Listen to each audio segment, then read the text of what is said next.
My name is Edward Board Jr. I am obstetrician. I'm an Asian obstetrician. And the name of my clinic is Jésus est le vrai chemin.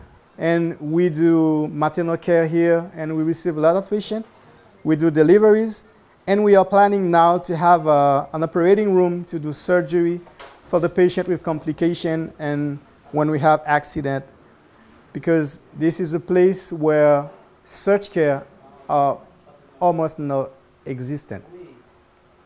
I would like to thank Shift Lab for this device, because as a center, as a clinic where we do deliveries and we don't have a large staff, this device would be very useful, especially to follow the patient with magnesium sulfate, to ensure that this patient are receiving the dose, the correct dose that we decide to give. This device will be as, how do I say that, another staff that will never sleep and that will be always present to ensure that we are not giving too high or too low dose of the solution or the substance that we are giving. And that is very useful for us, especially because our staff is not a big staff, and especially for the patient after surgeries and for whom we would like to have a good monitoring.